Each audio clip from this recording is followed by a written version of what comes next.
Nearly 3 years after an Ohio State University wrestler went public with allegations that a former university doctor sexually abused hundreds of students in his care, still no action tonight from the NCAA. And more than 200 of the former students are still in a legal battle with the university. An independent study commissioned by OSU found that the claims of abuse are true, that it went on for 2 decades. But the victims are now wondering, where is the outrage that followed similar scandals at Penn State and Michigan State?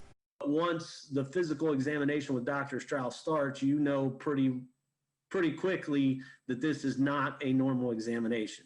Not normal, but with Dr. Richard Strauss, apparently routine.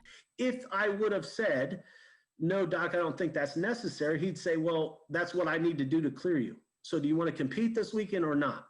The culture at that time was to make Ohio State win. I mean, that's what we were about. We were about athletics and winning. 20 years worth of sexual groping and assault, documented in an independent study commissioned by the university. Victims telling nearly identical stories. Coaches, trainers, administrators admitting they knew. This is just not a football team thing. This is not a wrestling thing. This is across sports. And I find it incredibly disturbing, the decades that it went on. I'm seeking that the university step up and create some accountability and change. This still affects me today. A lot of the football players are remaining anonymous, aren't they? Yes. Because I think there's that added thing. What do you mean? You were a Big Ten football player. Yeah, or you went pro or whatever. There's a lot of big name people in this suit that if people would drop the John Doe status, it might add a whole new light. But Rocky Ratliff was one of the wrestlers abused by Strauss, but he is also now an attorney, representing about 40 of the men suing Ohio State.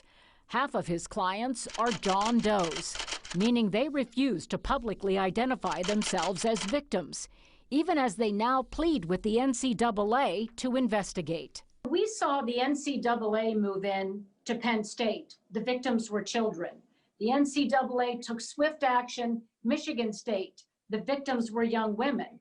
Ohio State, the victims are young men. Is that part of the problem? Yeah, without a doubt. Society's not ready for this, Colleen, to be honest with you. The guys in revenue sports like football, big guys, tough guys, or wrestlers, they're not ready for these guys to, have been abused and sat there and taken it and not done anything. They're not ready to hear that. Ratliff says it was a power differential that kept them quiet. The noted doctor, the teenage athletes, many of them dependent on scholarships. My family had tough financial experiences when I was younger, and that was my ticket. That was it. So they kept quiet back then. So did the university, allowing Dr. Strauss to retire with emeritus status, leaving hundreds of victims with scars and regrets. Doc Strauss went on, So for me, and I'm sorry I'm getting emotional, but for me looking back, I know he went to California, and I know that he probably touched a lot of guys, a lot of kids, Colleen, and we didn't stop him, and Ohio State didn't stop him. They let him do it. To us and then other people.